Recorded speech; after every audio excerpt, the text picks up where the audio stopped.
GM introduced the Corvette in 1953, and a fine example of an original, unrestored Corvette is owned by Alan Blay. Alan, could you tell us a little bit about the car? Sure, I'd be happy to. This is the 278th Corvette made out of 300 produced in Flint, Michigan from June to December of 1953. After 1953, they moved the plant to St. Louis. That makes these cars very unique in that they were the only Corvettes built in Flint, and they had the lowest production year. This car has 111,000 original miles. It's never been restored. It retains most of its original paint, all of its original body panels, factory original engine and cylinder head, transmission, and differential. The frame has never been restored, and the car spent about half its life in several museums of the Southeast. A lot of features are evident over here as how the car was formed. Jagged edges, rough edges over here that were never gone over by a body shop. The heavy-duty cloth layup, which is very evident in the very early cars. All the cars in 1953 came through with black convertible tops, and there were many different changes on the car through the period of the 300 cars that were made. They look similar to 1954's, but close examination will reveal the crude hand layup production techniques. The car's engine was a Blue Flame 6 with a spiced up cam and higher compression cylinder head to put out 150 horsepower with 3 Carter YH 1-barrel carburetors. In those days, that was the fastest thing on wheels. Interior was bucket seats, foam fitted to the car with a automatic transmission, floor-mounted shifter. It had small gauges and a vintage display similar to the British cars of the period with a speedometer, and all cars had a signal-seeking AM wonder-bar radio. In its day, the car was way ahead of its time technologically compared to many other cars of that era. And it was the first attempt at an American corporation to produce a sports car in any type of volume since World War I period. It's got to be lined up a little bit here. Closing your window wasn't as easy as in later model Corvettes. 1953 Corvettes came with removable windows that had to be manually placed in position or removed. And then, well, it's not lining up. You just got to find the place where the thumb's pretty tight. There it is. Okay. Tight there. And then you close the door. You're locked out because there's no door handles and there's no door locks. So how do you get in? Well, it's easy. You break in. Like this, and you're in. Priced at a mere $3,490, Corvette came standard equipped with power glide transmission, window washer, white wall tires, clock, cigarette lighter, an outside rearview mirror, and a bright red warning light to show that the parking brake was applied. Only 2 options were offered in 1953. They were the AM radio and heater.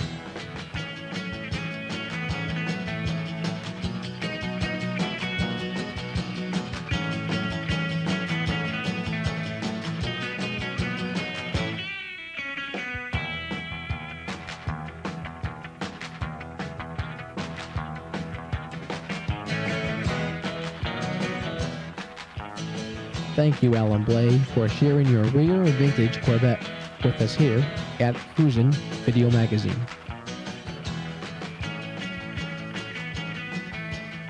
(1954) saw a little change in styling. One of the most noticeable was that Corvette now offered a choice of one of 4 colors: Polo White, Onyx Black, Pennant Blue, and Sportsman Red. Thus a trend started. And Corvette was now being produced in somewhat of a production line in St. Louis at a rate of 50 cars per day. This is serial number 4552. It's one of the latest of the 54 models. This car has been a source of joy to me because it's a car I remember as a kid. When I was 14, the same year this car came out, I remember seeing this car on the street and I decided someday I'd like to have one. Now that my kids are grown and they're on their own, and things have settled down for me, I decided that I'm going to do some of the things that I wanted to do then, but I couldn't afford to. Is there any significant awards that this car has won? In June, we took it out to Springfield, Illinois for the Bloomington Gold Show. And we were very fortunate. On our first tryout, we won the gold. We received a 98-point gold certified certificate, of which we're well pleased. Now, what about the restoration of the car? How long of a process was that? The process started with this and a sister car about 8 years ago, and I decided I wanted to restore one. I didn't know what I was getting into, but I was willing to try. I started buying parts, and through the years compiling, getting everything that was necessary, because some of the parts are hard to find. And it culminated 2 years ago with the actual restoration of 4552. And when I purchased this car, it was a complete car. It was accurate and it was correct, and therefore a lot easier to work with and to provide a restoration. So this car lent itself to a perfect automobile to restore. It's the dream car that you look for if you're going to be restoring, because it is in a correct form. You have something that you know that you're working from that is correct. In 1954, Corvette offered 8 options: heater, AM radio, white wall tires, power glide transmission, parking brake alarm, courtesy light, and window washer. Although Corvette offered these as options, most Corvettes built in 1954 were delivered with option packages.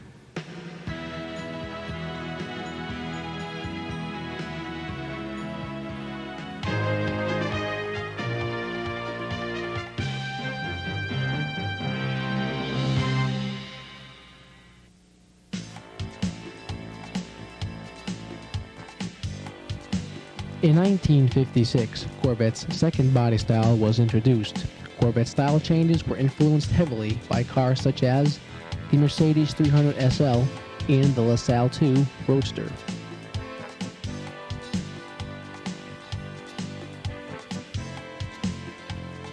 Why did I buy a 56?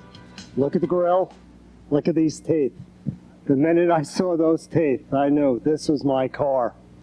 Interesting features about it and why I bought a 56. If you look around, which you can't see right now, there are many mid-years. A lot of interest in the mid-years. There are very few of these cars made. There were 3,467 of them made. Rare? Yes. It was a real challenge and job finding correct parts for this car, especially original. There were only approximately 270 cars made in this color, Cascade Green, with the Shoreline Beige coves. Interesting, yes. And the more I got into the car and more I did this car myself, I wanted to make it more and more correct. Car has a 265 cubic inch engine, dual 4-barrel carburetors. Yes, it was stock. From the factory, 225 horsepower.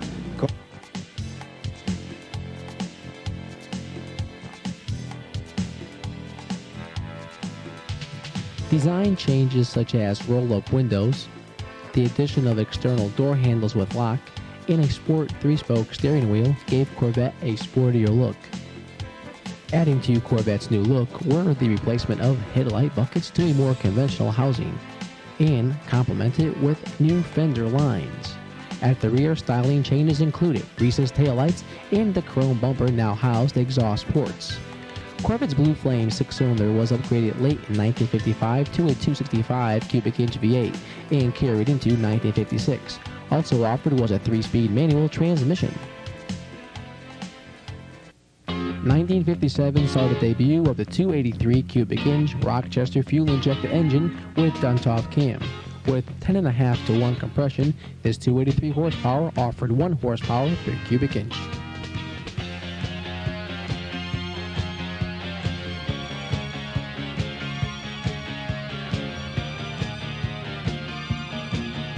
This is a 1957 Corvette.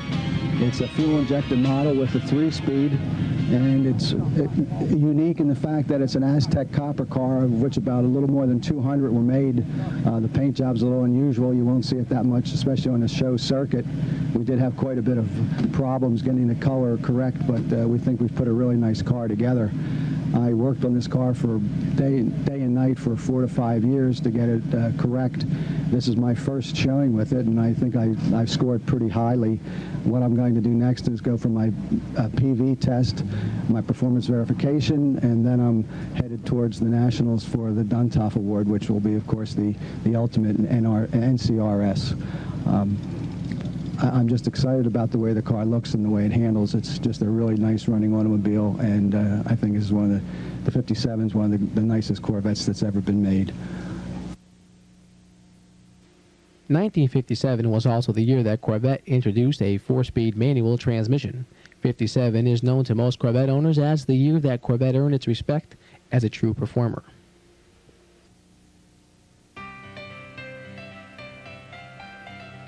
During our visit to the Northeast chapter of N.C.R.S, we had the opportunity to video a restored 1957 roll-in chassis, VIN number 57S0004. John Shurgis, the present owner since 1966, shared with us this story in a letter. I originally bought the car for transportation, but at the time it was just a fun used car. Because it was a driver, I did exactly that. It was driven some 100,000 miles by its previous owner and driven at least 100,000 miles by myself over a course of 10 years. The late 70s brought much interest in the early Corvettes, and so I decided to restore my 1957 Corvette.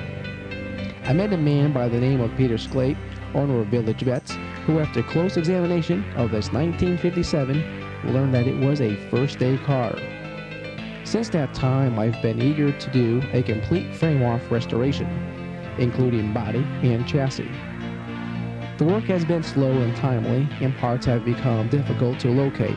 However, the long search and labor have been worthwhile.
(1958) was the year that Corvette got heavier, 200 pounds to be more exact.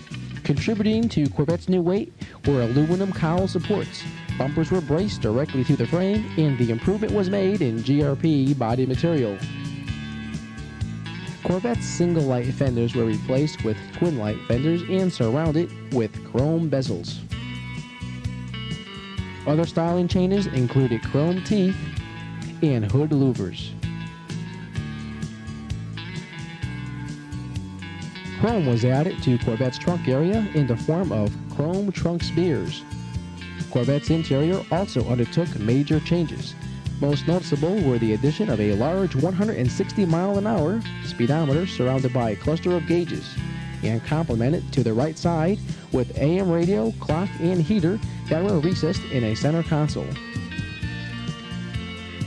We would like to thank Robert Casson for sharing with us this rear 1958 big block Corvette.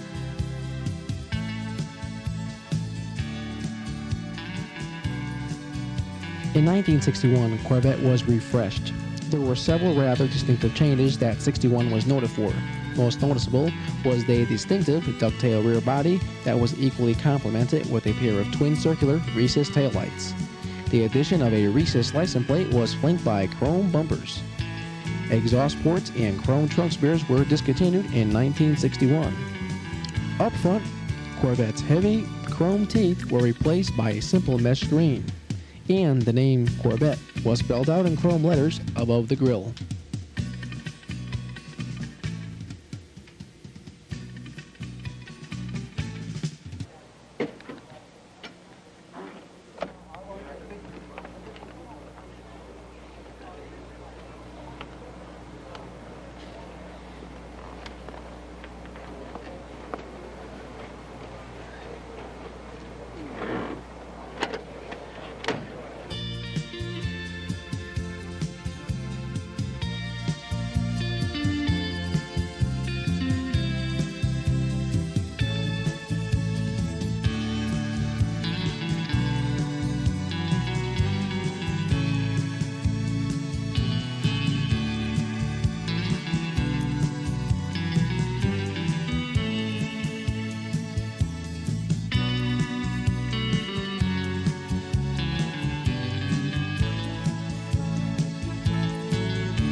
So walk through the classes this afternoon here at the N.C.R.S. show.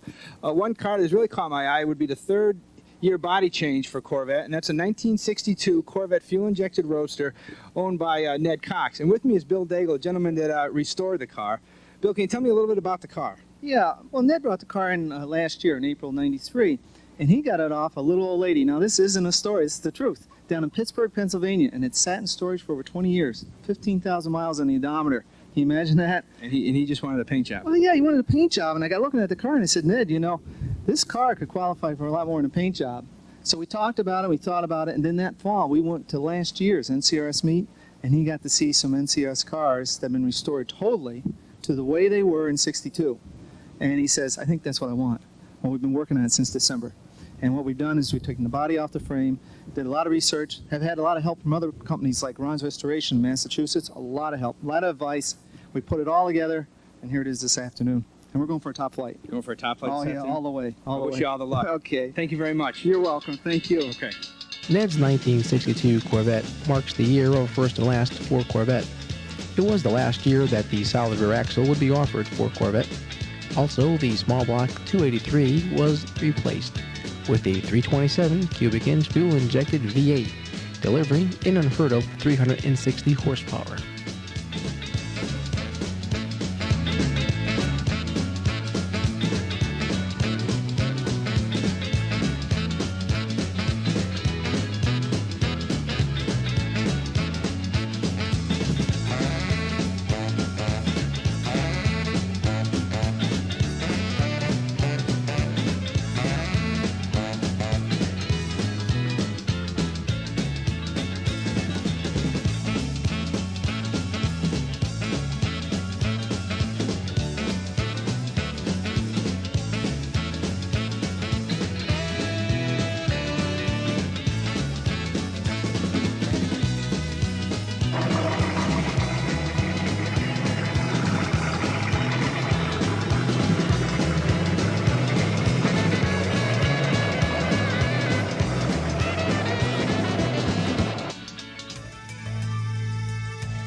In 1963, Corvette took yet another radical style change, codenamed the XP720 and later known as the birth of Stingray.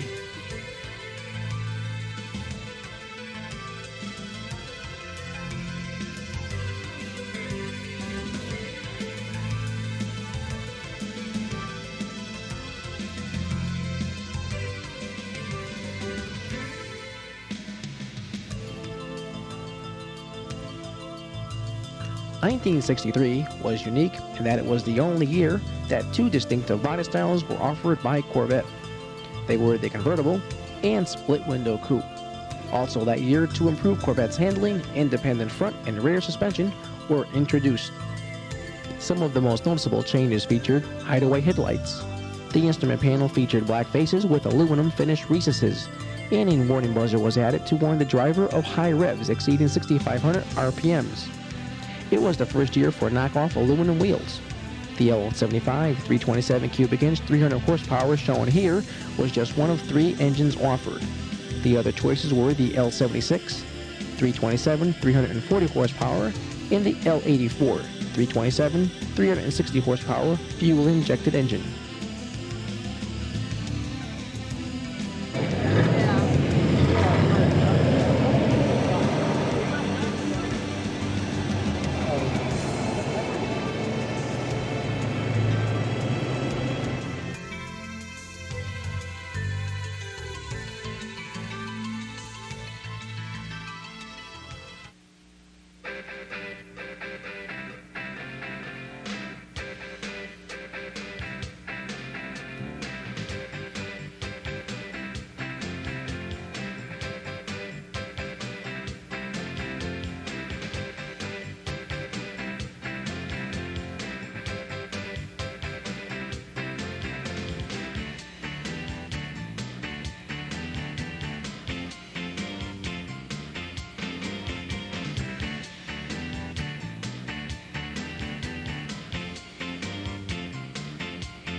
Goodwood green, white stripe. It's got a white rear interior with an L71 engine, which was a 435 horse tri-power big block, which was limited. There weren't that many made, and it's pretty much a rare car.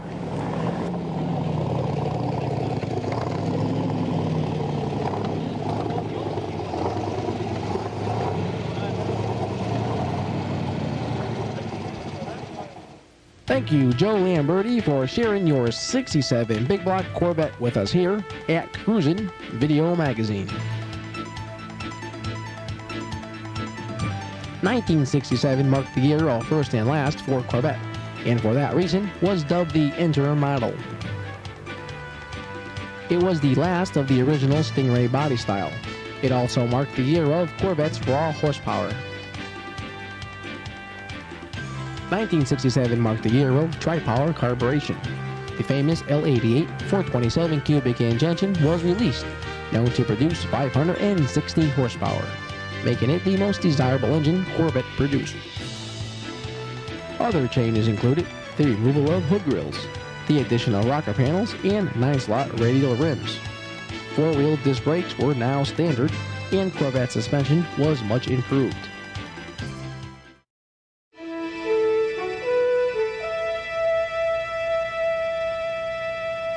Based on the Mako Shark design, Corvette's fourth body style was introduced. These changes included 7-inch rims with low-profile F70 by 15 tires. The Hydramatic Turbo 400 replaced the 2-speed Power Glide transmission. Side pipes were reintroduced in '69.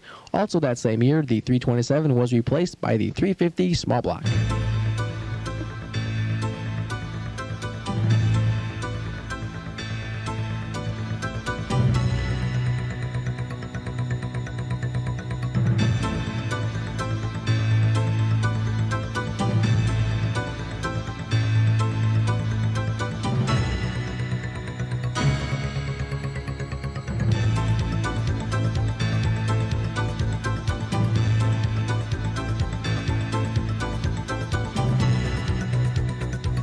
General Motors' fifth body style change for the Corvette was the Stingray style.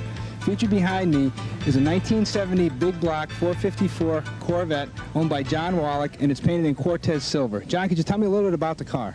Sure. The car is a 454, like you said, has 390 horsepower. I purchased the car approximately 3 years ago, and I was in the process of restoring the car, and this is the first time, actually the second time, I'm at an N.C.R.S. meet trying to get the car top flighted. The car originally came from Iowa. There were 3 owners out there, and I would technically be the 4th owner of the car. The car is just about 100% original. It has about 82,000 miles on the car. 1970 basically was the last year of the big block cars as far as horsepower. 71, 72s, with the emissions, they started to reduce the horsepower down to about 265 by the time they got done. So there's about a difference of 100 horsepower between just a couple years.